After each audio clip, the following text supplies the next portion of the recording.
കാറ്റത്തെ കിളിക്കൂടിൻ്റെ ഇന്നത്തെ എപ്പിസോഡിലേക്ക് എല്ലാവർക്കും സ്വാഗതം. വീഡിയോ ആദ്യമായി കാണുകയാണെങ്കിൽ സപ്പോർട്ട് ചെയ്ത് സബ്സ്ക്രൈബ് ചെയ്ത് ലൈക്ക് ചെയ്യാൻ മറക്കല്ലേ. അച്ഛൻ തൻ്റെ സങ്കടങ്ങളെല്ലാം പങ്കുവെക്കുമ്പോഴേക്കും നടന്നത് ഒരു കള്ള കല്യാണമാണെന്ന് തുറന്നു പറയാൻ ഏട്ടത്തി തന്നോട് ആവശ്യപ്പെട്ടത് നിധി ഓർക്കുകയാണ്. അവൾ ആലോചനയോടെ ഇരുന്ന് സത്യം പറഞ്ഞാലോ? വേണ്ട, സത്യം പറഞ്ഞതുകൊണ്ട് സംഭവിച്ചതൊന്നും മാറാൻ പോകുന്നില്ലല്ലോ എന്നോർത്തിരിക്കെ മോളെ നീ എന്താ ആലോചിച്ചിരിക്കുന്നേ എന്ന് അമ്മയും ചോദിക്കുന്നുണ്ട്. ഏയ് ഒന്നുമില്ലെന്ന് നിധി പറയേ മതി. ഇനി എല്ലാരും കൂടി അവളോട് ഇത് തന്നെ വീണ്ടും വീണ്ടും പറഞ്ഞുകൊണ്ടിരിക്കുന്ന എന്തിനാ? അവൾ തിരിച്ചു വന്നില്ലേ, ഇനി എങ്ങോട്ടും പോകാൻ പോകുന്നില്ല അല്ലേ നിധി എന്ന് അരുൺ ചോദിക്കുന്നുണ്ട്. എന്ന് വെച്ചാ ഒരാഴ്ച കഴിഞ്ഞാൽ എനിക്ക് പോയേ പറ്റൂ. പല കമ്പനികളിലും അപേക്ഷ അയച്ചിരിക്കുകയാ, ഇന്റർവ്യൂസ് ഉണ്ട് എന്നവൾ പറയേ നിന്റെ പഠിത്തത്തിന് പറ്റിയ ജോലി പല കമ്പനികളിലും കിട്ടും നിധി എന്ന് രാജീവ്. എനിക്കറിയാവുന്ന ചില കമ്പനികളും ഉണ്ട്, ഞാനും പറയാം എന്ന് അരുണും സപ്പോർട്ട് ചെയ്യേ. നല്ല കമ്പനികളിലൊന്നും റെഫറൻസ് മാത്രം നോക്കി എടുക്കില്ല, അവര് നേരിട്ട് ഇന്റർവ്യൂ നടത്തി മെറിറ്റ് നോക്കി എടുക്കുകയുള്ളൂ. ഒരു തവണ ഞാൻ ഇന്റർവ്യൂ ക്ലിയർ ചെയ്ത് HR റൗണ്ടിന് ചെന്നപ്പോ എന്താ ഉണ്ടായെന്നറിയോ എന്ന് ചോദിച്ചവൾ അന്ന് സൂര്യയെ കാണാനിടയായ സാഹചര്യം വിവരിക്കുകയോ അവരോട്. എല്ലാം കേട്ടുകഴിഞ്ഞ് രാജീവും ദേഷ്യത്തോടെ അരുൺ അവൻ എന്തിനാ ഇങ്ങനെ നിധിയുടെ പുറകെ നടന്ന് ഉപദ്രവിക്കാൻ പോകുന്നേ? ഇനി മേലിൽ ഇങ്ങനെയൊന്നും ശ്രമിക്കരുതെന്ന് അവനോട് പറഞ്ഞേക്കണം കേട്ടല്ലോ എന്ന് പറയേ. ഞാൻ പറയാൻ വെച്ചാ എന്ന് അരുണും. ആ ശല്യം ഇനി ഉണ്ടാവില്ല മോളെ, ഉറപ്പെന്ന് രാജീവ് നിധിക്ക് വാക്കുകൊടുക്കുകയാ. അവിടെ നിധിയുടെ ബെഡിൽ തലയിടും കെട്ടിപ്പിടിച്ചിരിപ്പാ സുധീഷും.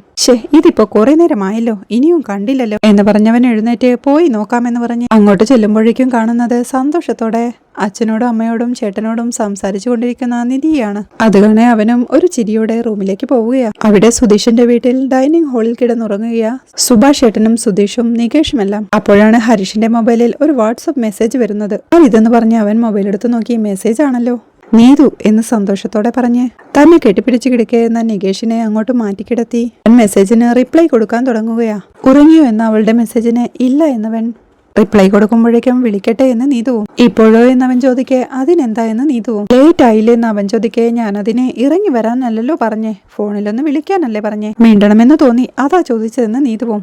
ഒരു മിനിറ്റ്, ഞാൻ പുറത്തു നിന്ന് വിളിക്കാം എന്ന് പറഞ്ഞവൻ എഴുന്നേറ്റ് പുറത്തേക്ക് പോവുകയാ. പുറത്തെ വരാന്തയിൽ ചെന്ന് അവൻ നീതുവിനെ വിളിക്കുമ്പോഴേക്കും നീതുവും കട്ടിലിൽ എഴുന്നേറ്റിരുന്ന് ആ കോൾ അറ്റൻഡ് ചെയ്യുകയാ. ഹലോ, നിന്റെ വീട്ടുകാരെ നിനക്ക് ഇത്രയ്ക്ക് പേടിയാണോ എന്നവൾ ചോദിക്കേ. അയ്യോ പേടിയല്ല, ഏട്ടനും നികേഷും ഒക്കെ അടുത്ത് കിടക്കുകയല്ല, അതുകൊണ്ടാണെന്ന് ഹരീഷ് പറയേ. എല്ലാരും ഒരു മുറിയിലാണോ കിടക്കുന്നത് എന്ന് നീതുവും. അതെ, ഞങ്ങൾ എല്ലാവരും തളത്തിലെ പായം വിരിച്ച് ഒരുമിച്ചാ കിടക്കുക എന്നവൻ പറയേ. അയ്യേ, ഒറ്റയ്ക്കൊറ്റയ്ക്ക് മാറി ഉറങ്ങില്ല അല്ലേ എന്ന് നീതുവും. ഒരുമിച്ചുറങ്ങിയ എന്താ പ്രശ്നം എന്ന് ഹരീഷ് ചോദിക്കേ. ഒന്നുമില്ല, അത് വിട്, വേറെന്താ അത് പറ എന്ന് നീതുവും. നീ പറയുന്ന ഹരീഷ് പറയേ. നീ പറ എന്ന് നീതുവും. സാധാരണ നീയല്ലേ സംസാരിക്കുന്ന ഹരീഷ് പറയേ. ഞാനാണല്ലോ എപ്പോഴും സംസാരിക്കുക, അതുകൊണ്ടാ നിന്നോട് സംസാരിക്കാൻ പറഞ്ഞെന്ന് നീതു. ഈ സമയത്ത് എന്താ സംസാരിക്കേണ്ടെന്ന് എനിക്കറിയില്ല, അതുകൊണ്ടാ നിന്റെ അടുത്ത് സംസാരിക്കാൻ പറഞ്ഞെന്ന് ഹരീഷ്. ഇതെന്തു പറ്റി, എന്നോട് സംസാരിക്കാൻ ഒന്നുമില്ലെന്ന് നീതു ചോദിക്കേ. അത് എന്താ സംസാരിക്കേണ്ടെന്ന് അറിയാത്ത കാരണം കൊണ്ടാണെന്ന് ഹരീഷും. ശരി, എന്നെ ഇഷ്ടാണോ അല്ലയോ അത് പറ. അവൾ ചോദിക്കുന്നത് കേൾക്കേ എന്തു പറയണമെന്നറിയാതെ ഒരു പരുങ്ങലോടെ നിൽപ്പാ ഹരീഷും. എന്താ സൈലന്റ് ആയത്? അപ്പോ എന്നെ ഇഷ്ടല്ലേ എന്നവൾ ചോദിക്കേ. അല്ല, ഇഷ്ടല്ലെങ്കിൽ ഇങ്ങനെ സംസാരിക്കോ എന്ന് ഹരീഷ്. ഇഷ്ടാണെന്ന് പറയുന്ന നീതു പറയേ. ഏയ് അങ്ങനെയൊന്നും സംസാരിക്കല്ലേ, എനിക്ക് അങ്ങനെയൊന്നും പറയാൻ അറിയില്ല, എന്തോ പോലെ തോന്നുന്നു എന്നവൻ പറയേ. ഇത്രയെങ്കിലും എന്നോട് സംസാരിച്ചല്ലോ, ഇങ്ങനെയൊക്കെ സംസാരിക്കുമെന്ന് ഞാൻ വിചാരിച്ചതേ ഇല്ല.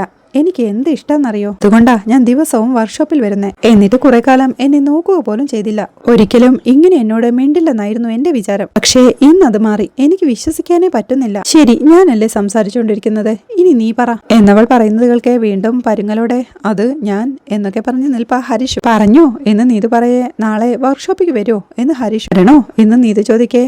നിന്റെ ഇഷ്ടം എന്ന് ഹരീഷും. എന്നാ വരുന്നില്ല എന്നവൾ പറയുന്നത് കേൾക്കെ. അയ്യോ വരുന്നില്ലേ, എന്നാ ശരി എന്ന് പറഞ്ഞ് ഹരീഷ് കോൾ വെക്കാൻ തുടങ്ങുമ്പോഴേക്കും ശരിയെന്നോ, അപ്പൊ ഞാൻ വരുന്നില്ലെന്ന് പറഞ്ഞാ നിനക്കൊരു കുഴപ്പവും ഇല്ല അല്ലേ എന്നവളും ദേഷ്യത്തോടെ ചോദിക്കുന്നുണ്ട്.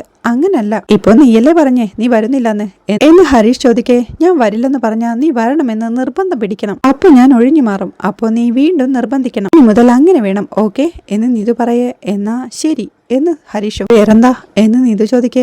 വേറെന്ത് എന്ന് ഹരീഷും. ഇന്നത്തെ ദിവസത്തിന് ഒരു പ്രത്യേകതയുണ്ട്, എന്താന്ന് ഗസ് ചെയ്യാവോ എന്നവൾ ചോദിക്കേ. അതെന്താ എന്ന ആലോചനയോടെ നിൽപ്പാ ഹരീഷും. നീ എന്നോട് ഏറ്റവും കൂടുതൽ സംസാരിച്ച ദിവസം എന്ന് നീതു പറയുന്നത് കേൾക്കെ സന്തോഷത്തോടെ അവർ രണ്ടുപേരും വീണ്ടും ഓരോന്ന് സംസാരിച്ചുകൊണ്ടിരിക്കുക. പിന്നീട് സംസാരം നിർത്തുമ്പോഴേക്കും വേറെന്താന്ന് നീതു ചോദിക്കുന്നുണ്ട്. വേറെന്ത്, ഒന്നുമില്ല, എന്നാ പോയി കിടന്നുറങ്ങിക്കൂടെ എന്ന് ഹരീഷ് ചോദിക്കേ. എന്തു പറ്റി, നിനക്കുറക്കം വരുന്നുണ്ടോ എന്ന് നീതുവും. നേരായില്ലേ സംസാരിക്കുന്നത്, നിനക്ക് പോയി കിടന്നൂടെ, അല്ല കുറച്ചെങ്കിലും ഉറങ്ങണ്ടേ എന്ന് ഹരീഷ് ചോദിക്കേ. എന്നെ ബോറടിക്കുന്നുണ്ടല്ലേ എന്ന് നീതുവും ചോദിക്കുക. അയ്യോ അങ്ങനൊന്നുമില്ല എന്നവൻ പറയേ. പിന്നെന്തിനാ ഉറങ്ങാൻ പറഞ്ഞത് അവളും ചോദിക്കുക.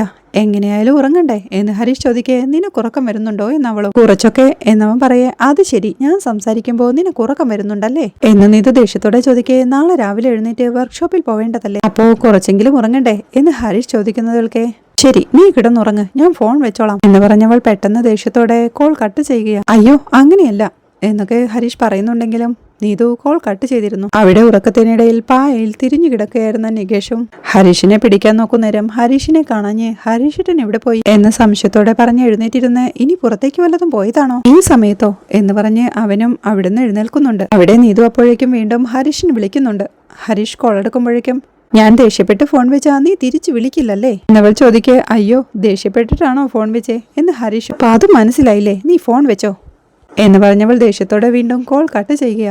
ഹരീഷും പെട്ടെന്ന് തിരിയുമ്പോഴാണ് മുന്നിൽ നിൽക്കുന്ന നികേഷിനെ കാണുന്നത്. അവനെ കണ്ട് പരുങ്ങലോടെ എടാ നീ ഉറങ്ങിയില്ലേ എന്ന് ഹരീഷ് ചോദിക്കേ എന്ന് നികേഷും. നീ ഉറങ്ങായിരുന്നല്ലോ എന്ന് ഹരീഷ് ചോദിക്കേ ഉറങ്ങായിരുന്നു. ഫോണിൽ ആരായിരുന്നു എന്ന് നികേഷ് അവന്റെ അരികിലേക്ക് ചെന്ന് ചോദിക്കേ അതൊരു കസ്റ്റമറാ എന്ന് ഹരീഷും. കസ്റ്റമറോ എന്ന സംശയത്തോടെ നികേഷ് ചോദിക്കേ ഒരു ബൈക്ക് കംപ്ലൈന്റ് ആണെന്നും പറഞ്ഞ് വിളിച്ചതാ എന്ന് ഹരീഷ് പറയേ ഈ രാത്രിയില് ഞാൻ അത് വിശ്വസിക്കണം എന്ന് നികേഷും ചോദിക്കുക.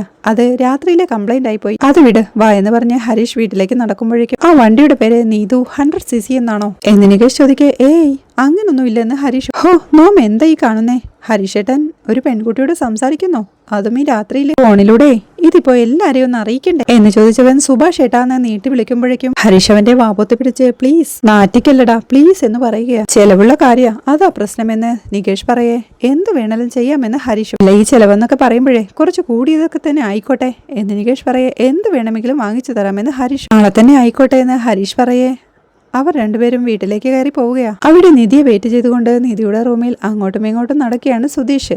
നിധി വരുന്നുണ്ടെന്ന് മനസ്സിലാക്കിയ അവൻ ഓടിച്ചെന്ന് തന്റെ നിലത്ത് വിരിച്ച ബെഡ്ഷീറ്റിലേക്ക് കിടക്കുക.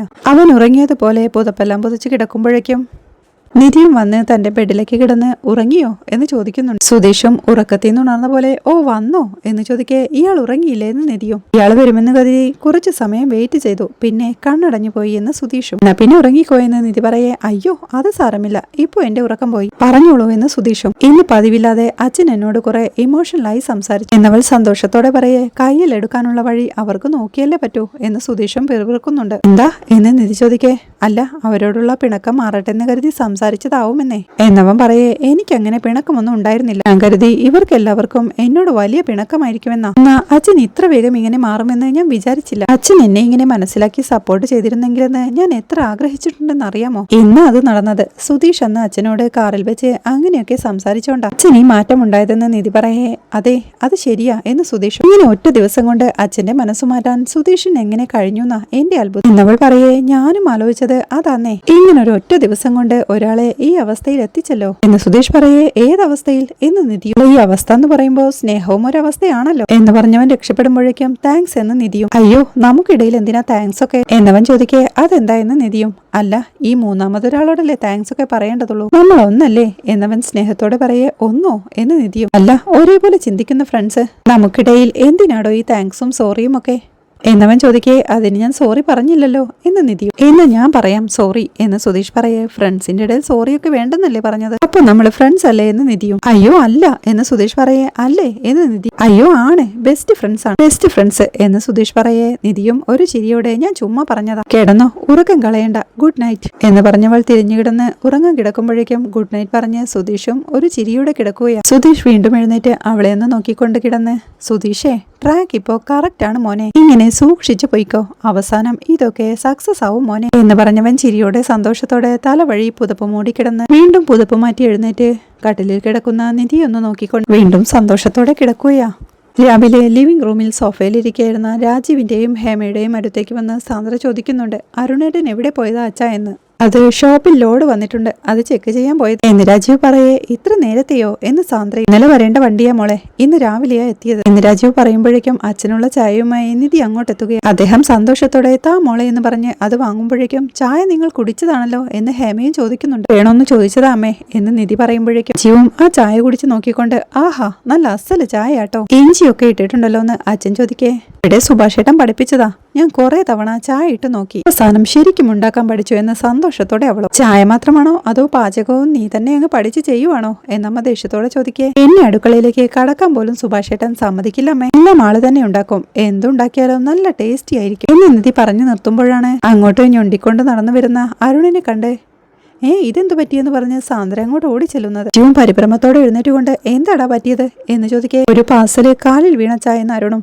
നീ ആശുപത്രി പോയില്ലെന്ന് രാജീവ് ചോദിക്കേ. ഇല്ല, നല്ല ടൈറ്റ് ആയിട്ട് ബാൻഡേജ് കെട്ടിയിട്ടുണ്ടെന്ന് അരുണും. അതുകൊണ്ടൊന്നും കാര്യമില്ല, എന്തായാലും ആശുപത്രി പോണമെന്ന് പരിഭ്രമത്തോടെ സാന്ദ്ര പറയേ. ഒന്നും മിണ്ടാതിരിക്കും സാന്ദ്രെ, എനിക്കൊന്നും ഇല്ലെന്ന് പറഞ്ഞില്ലേ എന്ന് അരുണും. പുഴാണ് അങ്ങോട്ട് വരുന്ന സുധീഷും അത് കണ്ട് അയ്യോ എന്തു പറ്റിയെന്ന് ചോദിക്കുന്നത്. ടെക്സ്റ്റൈൽ ഷോപ്പിൽ ലോഡ് വന്നപ്പോ ഒരു പാർസൽ കാലിൽ വീണു എന്ന് നിധി പറയുന്നത് കേൾക്കെ. തുണിയല്ലേ വീണത്, ഇത്ര കാര്യാവോ എന്ന് സുധീഷും. 50-100 കിലോ ഉള്ള പാക്കറ്റ് അല്ലേ എന്ന് നിധി അവനോട് ചോദിക്കുമ്പോഴേക്കും എന്തായാലും പോയിട്ട് ഒന്ന് കൺസൾട്ട് ചെയ്ത് വരാമെന്ന് സാന്ദ്രയും പറയുന്നു. അത് നല്ലതാ, വല്ല എല്ലെങ്ങാനും ഒടിഞ്ഞിട്ടുണ്ടോന്ന് അറിയാലോ എന്ന് സുധീഷ് പറയുന്നത് കേൾക്കെ സാന്ദ്രയ്ക്കും ആകെ പേടിയാവുകയാണ്. ഒന്നും മിണ്ടാതിരിക്കുന്ന നിധി അവനെ വഴക്കു പറയേ. അല്ല, ഞാൻ കാര്യമായിട്ട് പറഞ്ഞതാണ്, ഈ 100 കിലോ മുകളിൽ നിന്ന് താഴെ വന്ന് വീണാലേ ഉറപ്പായിട്ടും കാലൊടിയും, അങ്ങനെ ഉണ്ടായിട്ടുണ്ടേ എന്ന് സുധീഷ്. അത്ര വലിയ പാക്കറ്റ് ഒന്നും ആയിരുന്നില്ല, ചെറിയൊരു സ്ട്രെയിനേ ഉള്ളൂ, ഒന്ന് റെസ്റ്റ് എടുത്താൽ ശരിയാവുമെന്ന് അരുൺ പറയുന്നത് കാണേ. മുഖം കണ്ടിട്ട് വേദനയൊന്നുമുള്ള മട്ടില്ലല്ലോ എന്ന് സുധീഷും സംശയത്തോടെ ആലോചിക്കുന്നുണ്ട്. അല്ല, അപ്പൊ നീ ചെട്ടിയാരെ കാണാൻ പോയില്ലേ എന്ന് രാജീവ് ചോദിക്കേ. അയ്യോ, അത് ഞാൻ മറന്നു വച്ചാ എന്ന് അരുൺ. നീ എന്ത് പണിയായി കാണിച്ചത്, രാവിലെ പോകുമ്പോ ആദ്യം ആ പണി കഴിഞ്ഞിട്ടേ നീ ഷോപ്പ് പോകുന്നല്ലേ ഞാൻ വിചാരിച്ചേ. ലോഡ് നീ ചെന്നില്ലെങ്കിലും വേറെ ആൾക്കാർ ഇറക്കുമല്ലോ, ഇതിനാളെ വിടാൻ പറ്റും എന്ന് രാജീവ് ചോദിക്കേ. പെട്ടെന്ന് ഞാനത് വിട്ടുപോയച്ചാ എന്ന് അരുണും. രാവിലെ തന്നെ അത് എത്തിച്ചില്ലെങ്കിലുള്ള കാര്യം അറിയാലോ അരുൺ എന്ന് രാജീവ് ദേഷ്യത്തോടെ ചോദിക്കേ. മനസ്സിലായച്ചാ, ഞാൻ കൊണ്ട് കൊടുത്തോളാമെന്ന് അരുണും. ഈ കാലം വെച്ചോ, വേറെ ആരെങ്കിലും അയച്ചാ പോരെ എന്ന് സാന്ദ്ര ടെൻഷനോടെ ചോദിക്കേ. പുറത്താരെയും വിശ്വസിച്ച് അയക്കാൻ പറ്റില്ല, 100 കിലോമീറ്റർ വണ്ടി ഓടിക്കാനുള്ളത് കൊണ്ടാ, ഇല്ലെങ്കിൽ ഞാൻ തന്നെ പോയേനെ എന്ന് രാജീവ് പറയേ. അച്ഛൻ അതുമായിട്ട് അയാളുടെ അടുത്തേക്ക് ചെല്ലണ്ട, അത്ര താഴേണ്ട കാര്യമൊന്നുമില്ല, പറഞ്ഞ സംഭവം പറഞ്ഞ സമയത്ത് എത്തിക്കണം, അത്രയല്ലേ ഉള്ളൂ, ഞാൻ പൊക്കോളാമെന്ന് അരുണും. ഈ കാലം വെച്ചുകൊണ്ട് എന്തായാലും നീ യാത്ര ചെയ്യണ്ട, അഭിമാനമൊന്നും നോക്കിയിട്ട് കാര്യമില്ല, ഞാൻ തന്നെ പോയേക്കാം എന്ന് രാജീവ് പറയേ. ഇത്രയും നേരം വണ്ടിയിലിരുന്നിട്ട് ബാക്ക് പെയിൻ കൂട്ടണം, കുറച്ചു നേരം നിന്നാ കൂടി നിങ്ങൾക്ക് പ്രശ്നമുള്ളതല്ലേ എന്ന് ഹേമയും ചോദിക്കേ. അത് മാത്രമല്ല, അച്ഛൻ നേരിട്ട് പോയാൽ ശരിയാവില്ല, അത് അയാൾ ജയിച്ചു എന്നാവും എന്ന് അരുൺ പറയുന്നത് കേൾക്കെ. എന്താ കാര്യമെന്ന് സാന്ദ്രയും ചോദിക്കുക. അതൊരു ബിസിനസ് ഡീലാ, നിങ്ങൾക്കൊന്നും പറഞ്ഞാൽ മനസ്സിലാവില്ല എന്ന് പറഞ്ഞ് ഞാനൊരു കാര്യം പറയട്ടെ അച്ഛാ,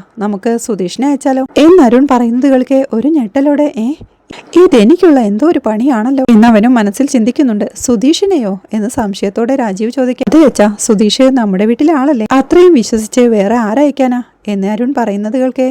അപ്പോ നേരത്തെ പ്ലാൻ ചെയ്തുള്ള പരിപാടിയാ, നോക്കാമെന്ന് സുധീഷും മനസ്സിൽ പറയുന്നുണ്ട്. പറഞ്ഞത് ശരിയാണ്, പക്ഷേ സുധീഷിന് ബുദ്ധിമുട്ടാവോ, പണി ഏൽപ്പിക്കുകയാണെന്ന് തോന്നരുത്, സ്വന്തം കാര്യം പോലെ കണ്ടാ മതി, വേറെ ആരെയും വിശ്വസിച്ച് ഏൽപ്പിക്കാൻ പറ്റാത്തത് കൊണ്ടാ, ഒന്ന് പോയിട്ട് വരാവോ എന്ന് രാജീവ് ചോദിക്കേ. സുധീഷും ഒരു പരുങ്ങലോടെ അല്ല അത് പിന്നെ എന്ന് പറഞ്ഞ് നിൽപ്പാ. സുധീഷേ, ഞാൻ ചെയ്യേണ്ട കാര്യമായിരുന്നു, പക്ഷേ ഈ കാലം വെച്ച് ഇന്ന് എനിക്ക് പറ്റാത്തോണ്ടാ, പ്ലീസ് എന്ന് അരുൺ പറയേ. ഒന്ന് പോയിട്ട് വാ സുധീഷ് എന്ന് രാജീവും അപേക്ഷിക്കെ. സംശയത്തോടെ നിൽക്കുന്ന സുധീഷിനെ കാണിക്കുന്നിടത്താണ് ഈ എപ്പിസോഡ് അവസാനിക്കുന്നത്. നിതുവും ഹരീഷും മൊബൈലിൽ വിളിച്ച് പ്രണയ സല്ലാപം നടത്തുന്നതും അവിനാഷ് ഭയ്യയ്ക്ക് ഫുഡുമായി ചാന്ദിനി സുഭാഷിന്റെ പണി സൈറ്റിലെത്തുന്നതും അവരൊന്നിച്ചിരുന്ന് സന്തോഷത്തോടെ ഫുഡ് കഴിക്കുന്നതുമെല്ലാമാണ് നാളത്തെ എപ്പിസോഡിലെ വിശേഷങ്ങൾ. വീഡിയോ ഇഷ്ടമായാൽ സപ്പോർട്ട് ചെയ്ത് സബ്സ്ക്രൈബ് ചെയ്ത് ലൈക്ക് ചെയ്യാൻ മറക്കല്ലേ.